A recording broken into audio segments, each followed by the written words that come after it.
Why is there just a kitten all alone? What are you doing, kitten? Are you scared of us? You look so scared.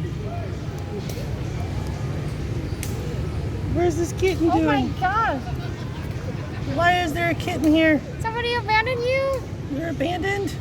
Oh, What's gonna happen to you? You're all alone in the world. Oh no! Oh my gosh. Come here. Are you hungry? Well, no, you have rescued another animal. What do I do now? What do you do now? I don't know. I don't know. What do we do? I mean, will they survive? No, on she's a kid. On the mean streets of Saigon? Non-compete. Hello, I'm American Johnson. This is Non-Compete, and today we are in beautiful Saigon, Vietnam.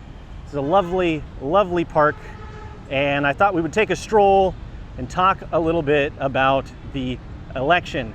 I am releasing this video about 3 days before the 2020 presidential election, which puts me in kind of an awkward situation since most of you will be watching this after the election, and you will have the hindsight of knowing the results, whereas I have no idea what's going to happen. Standing here today, I really don't know what the hell is going to happen in just a couple of days. Of course, the polls say Biden is going to win, but Trump's base is energized, and the polls don't take into consideration things like voter suppression and intimidation and mail-in ballots being thrown out and all the other shenanigans that are likely to go down in just a couple of wacky days. So in my mind, all bets are off. I think there's a very good chance that Trump could win.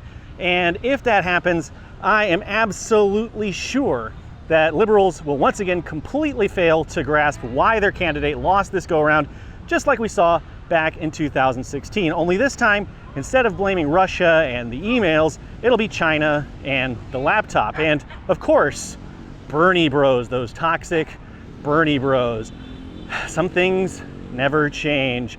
Liberals will blame Bernie supporters and leftists like me for Trump's victory once again, even though we overwhelmingly voted for Hillary in 2016, and I'm pretty sure we will probably be voting for Biden this year en masse. But as we leftists know, it's not laptops or emails or Russians or the Chinese or toxic Bernie bros that cost Democrats elections. It is the complete inability of Democrats to energize their base. Democrats act like things like universal health care are extremely unpopular and impossible to pass. Joe Biden has promised to veto universal health care if it gets passed during his presidency, yet the majority of Americans are in favor of universal health care, as we know. Biden has also weirdly come out as a strong supporter of fracking of all things. I'm not banning fracking in Pennsylvania or anywhere else. Despite the fact that the entire country is dead split when it comes to this environmentally destructive practice. And of course, most of the people who are strongly in favor of fracking are probably on the conservative side, and do not expect Biden to meaningfully address police brutality. 15 million protesters are in the streets risking their lives to fight against the police state right now. And what does Biden do? He picks a notorious prosecutor who sides with cops to bury evidence that would exonerate innocent people and pledges to give the cops an extra $300 million if he gets elected. Talk about failing to energize the base. I could go on and on. Just remember that Joe Biden was picked as Obama's VP because Obama initially ran as a progressive, and Biden was a conservative-leaning senator who was chosen to bring in corporate blue dog Democrat types. Biden was selected to be VP because he's so friggin' conservative. If you watched any of the hellish shit show debates, you would see that Biden and Kamala are essentially Republican candidates. What we saw was really just the 2020 Republican debate. For all intents and purposes, Biden is a Republican with very little to offer in the way of liberal or progressive values. I think anybody watching this video right now probably agrees with me on that. If he wins, it will simply be because he is not Trump. And if he loses, it will be because he has had nothing more to offer than, I'm not Trump. Now, mind you, if you are watching this before the election, I am not telling you not to vote for Biden. I'm not hoping he loses.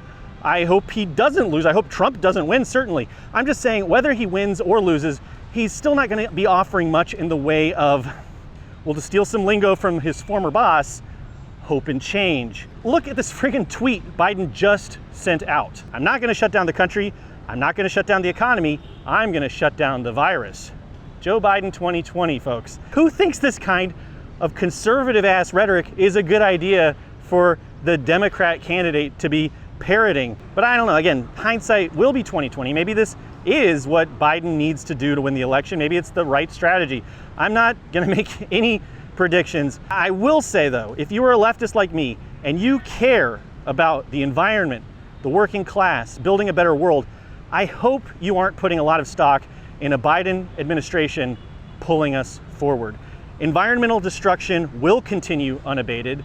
The Nazis aren't going to go anywhere. Clearly, Biden is not planning on relieving millions of suffering workers with things like universal health care or common sense measures like temporary shutdowns or mandatory quarantines. He's made that very clear. If Biden does win, he will not be our savior. If anything, Biden will be an obstacle in the way of the kind of radical revolutionary change that needs to take place if we're going to abate things like global climate change and police brutality. The only people we can trust and rely on to pull ourselves out of this bleak situation are ourselves. We're gonna have to keep pushing harder and harder. The Nazis and the police and the Nazi police will still be there to menace and threaten, assault, and murder us for pushing for this desperately needed change, whether Trump or Biden wins. We have a long, tough, dark road ahead of us. I'm not trying to be a doomer here. I really don't like doomerism. I'm just trying to impress upon you the fact that a Biden administration is not a golden ticket to a better world. At best, it's just a guarantee that the status quo will be maintained. This is the aftermath of the looting of a Walmart in Port Richmond, Philadelphia, following the police shooting of Walter Wallace Jr. Angry citizens entered the Walmart and seized whatever they could carry for themselves. And I am being completely serious when I say these people have done more for the working class for themselves than any amount of voting in the USA has ever done. You heard me right. I truly believe that ransacking a Walmart does more material good for the working class than going out to vote for Joe Biden will. This footage is more inspiring to me as a revolutionary leftist than the footage of those horrendously long lines at the voting booth we're seeing for the early voting, because I believe that these looters are closer to solving the problems of capitalism and imperialism and the police state than electoralism will ever get us. Of course, I don't endorse looting or breaking the law in any way. Breaking the law is bad and you should never do it, nor should you ever violate the terms of service of YouTube. This commentary is purely educational and theoretical in nature and should not be construed as endorsing any sort of illegal activity whatsoever, legally speaking. But yes, hundreds of people rising up to seize all of the merchandise inside of a Walmart is way cooler than the mere act of voting, and now I'll tell you why. First, let's crunch the numbers. Now, I haven't been able to find out the value of the merchandise looted in this Philadelphia incident specifically, but a similar looting of a Walmart in Florida back in June reportedly led to about $100,000 worth of stolen goods being taken. Now, back in June, the Walton family, who owned just over 50% of Walmart, have actually increased their total wealth by about $25 billion. That's over the past year, and today they're worth $215 billion. Now, remember that billionaires across the board have increased their wealth by about $637 billion since COVID first broke out. So the Waltons are just part of a wider trend of the rich getting richer while the working class grows poorer and more unstable throughout this crisis. But even before COVID, it's hard to think of the wealth being siphoned up from the workers and the wider community by Walmart as anything other than looting. Now, a lot of capitalism apologists like to say that most of the Walton family's wealth is not cash, it's tied up in stock in the company. But let's just look at those shares and the dividends they produce every year. The average hourly pay for a Walmart store employee is less than $10 per hour, but let's round that up to $10 for the purposes of this analysis. We'll be conservative. So assuming a 40-hour work week, that means Walmart pays an average worker less than $20,000 per year. And of course, salaried workers like managers average a little bit more. They make about $30,000 per year. Walmart has averaged about $10 billion in net profits over the last 4 years, meaning $5 billion went to the Walton family as dividends every year. If those Walton family shares were distributed equally among all the 1.5 million people who work at Walmart, that would be more than 10% of an increase in income for each individual worker. Now, I don't know about you, but I've lived on $20,000 per year in the USA. it's tough to get by, and an extra $3,333 per year would have been life-changing. So even when you take into consideration the fact that the Walton family is primarily wealthy in terms of stocks, not cash, it's still remarkably disturbing just how much wealth they're looting from their hardworking employees every year. Now, I've been combing through news articles and it's been difficult to find accurate information on exactly how much has been looted in Philadelphia this week. This article by a local TV news station has the most info in terms of data. Now, this is not the most scientific crunching of numbers, but adding up all the numbers from that article, we come up with about $90,515,000 of documented merchandise being looted in Philadelphia on that night. So then if we threw in a few more $100,000 for the Walmart that got looted and the few other big box stores that had similar quantities of merchandise stolen, it brings us to a minimum of $100 million worth of merchandise stolen.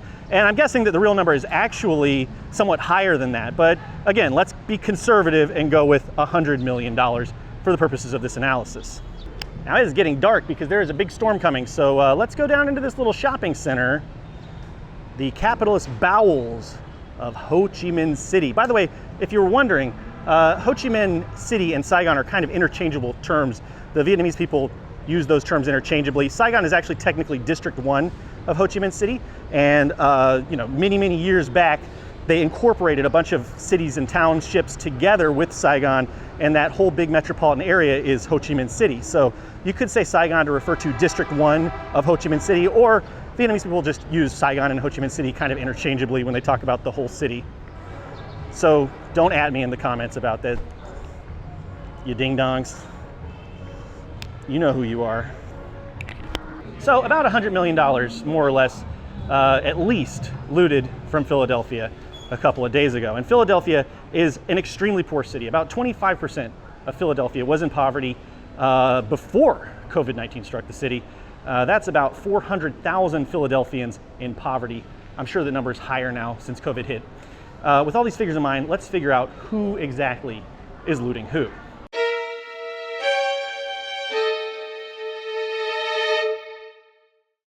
How much money is the Walton family looting from South Philadelphia every year?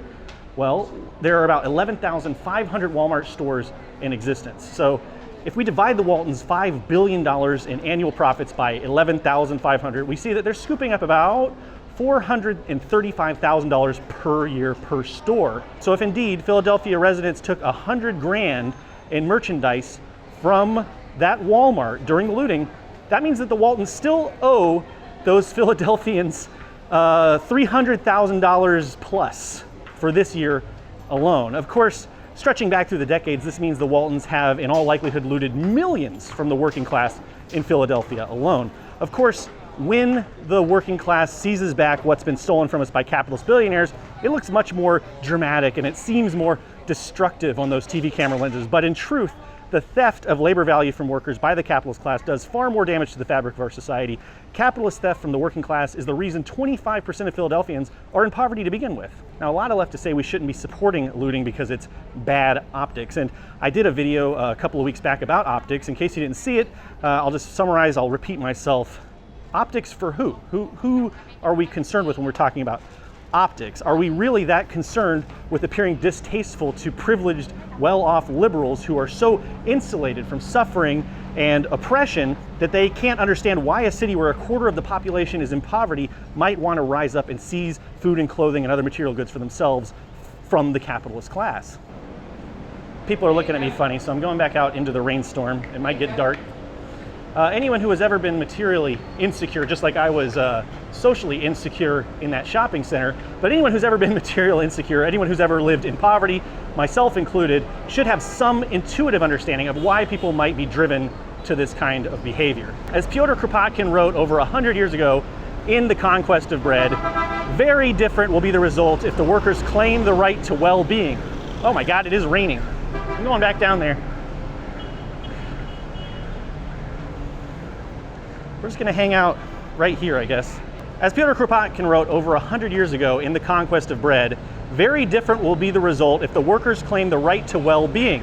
In claiming the right, they claim the right to possess the wealth of the community, to take the houses to dwell in according to the needs of each family, to seize the stores of food, and learn the meaning of plenty after having known famine too well.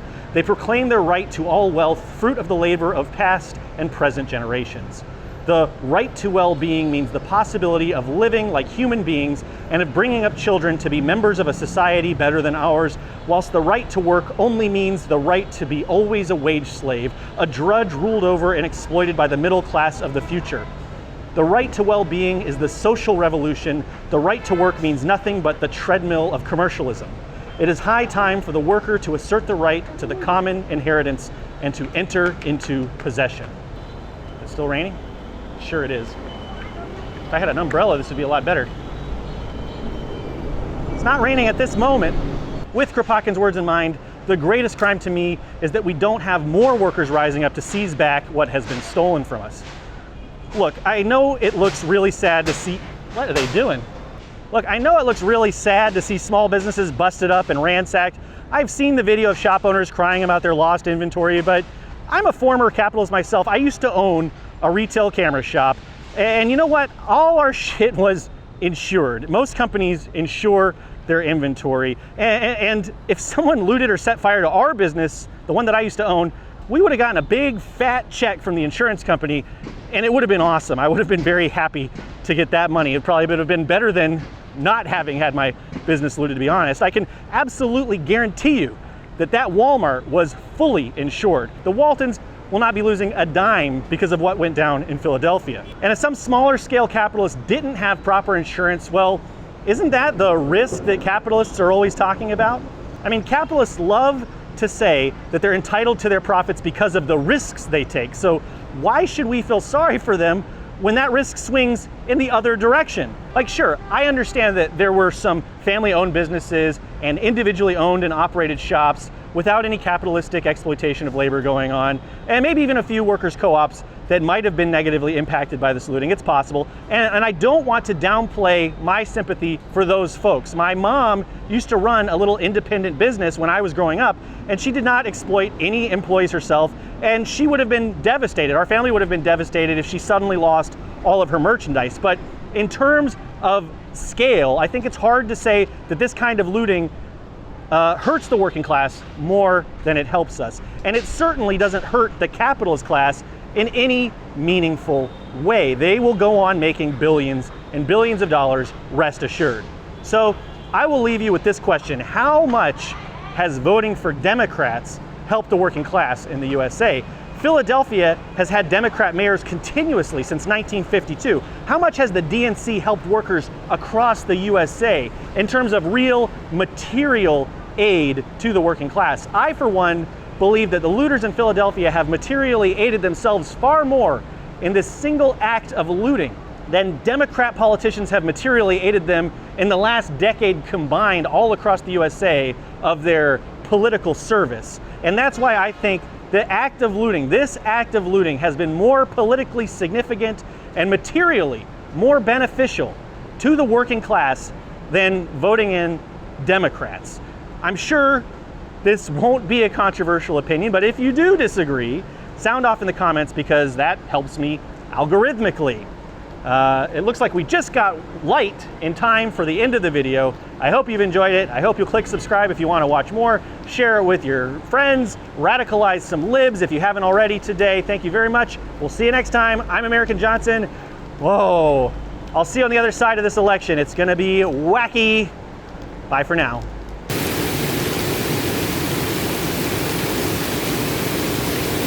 Finished just in time.